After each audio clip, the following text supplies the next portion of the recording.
సదర్ పండుగ జాతి మధ్య ఐక్యత పెంచాలని మాజీ మంత్రి బీఆర్ఎస్ ఎమ్మెల్యే హరీష్ రావు తెలిపారు. దున్నపోతును గౌరవించి పండుగ చేసే సంస్కృతి తెలంగాణకే సొంతమని అన్నారు. సిద్దిపేటలో నిర్వహించిన సదర్ ఉత్సవాలలో హరీష్ రావుతో పాటు మాజీ మంత్రి తలసాని శ్రీనివాస్ యాదవ్, దుబ్బాక ఎమ్మెల్యే కొత్త ప్రభాకర్ రెడ్డి పాల్గొన్నారు. ఒకప్పుడు హైదరాబాద్లో సదర్ నిర్వహిస్తే నేడు జిల్లాలలో నిర్వహిస్తున్నారని హరీష్ రావు తెలిపారు. సిద్దిపేటలో యాదవులు వేర్వేరుగా సదర్ నిర్వహించడం కాకుండా కలిసికట్టుగా ఒకటే సదర్ నిర్వహించాలని మాజీ మంత్రి తలసాని శ్రీనివాస్ యాదవ్ పిలుపునిచ్చారు. భారతదేశంలో మహాభారత చరిత్ర చదివితే ఆ మహాభారత చరిత్ర యాదవులది.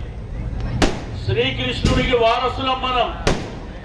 ఈ రోజు ప్రపంచ ప్రసిద్ధి గంచినటువంటి తిరుమల తిరుపతి వెంకటేశ్వర స్వామి దేవాలయాన్ని మొట్టమొదటగా పొద్దున్నే 2:30కు దర్వాజాలు ఓపెన్ చేసేది యాదవుడి అనేటువంటి విషయాన్ని మీరు గుర్తుపెట్టుకోవాలి.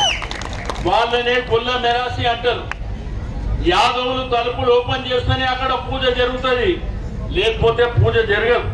ఈ మధ్య రేవంత్ రెడ్డి ఎక్కడో మాట్లాడుతూ మేము వచ్చిన ఏడాదిలో ఏం తక్కువైంది, మేమేం తక్కువ చేసినామన్నాడు. నువ్వు ఏం తక్కువ చేసినావో వెనకకి తిరిగి చూస్తే తెలుస్తుంది రేవంత్ రెడ్డి. నువ్వు వచ్చినాక బతుకమ్మ చీరలు బంద్ చేసినావు, నువ్వు వచ్చినాక రైతు బంధు బంద్ చేసినావు, నువ్వు వచ్చినాక సర్కార్ దవాఖాన్లో కేసీఆర్ కిట్టు బంద్ చేసినావు, నువ్వు వచ్చినాక మా యాదవులకు గొర్రె పిల్లలు ఇచ్చే పథకం బంద్ చేసినావు, నువ్వు వచ్చినాక మా యాదవులకు మా పాడి రైతులకు ఇచ్చే 4 రూపాయల ఇన్సెంటివ్ స్కీమ్ బంద్ చేసినావు. నువ్వు వచ్చినాక అయితే తిట్లు లేకపోతే దేవుని మీద ఓట్లు తప్ప ఏమి రాలేదు. అయితే తిట్లు లేకపోతే దేవుని మీద ఓట్లు. నువ్వు చేసిన మంచి పని ఏమున్నది? ఏం తక్కువైందని మాట్లాడుతున్నావు. హైదరాబాద్ లో కూర్చొని కాదు, సిద్దిపేట గల్లీలకు వచ్చి అడుగు, ఈ రాష్ట్రంలో పల్లెల్లో పోయి అడుగు, ఏం తక్కువైందో ప్రజలు చెప్తారు.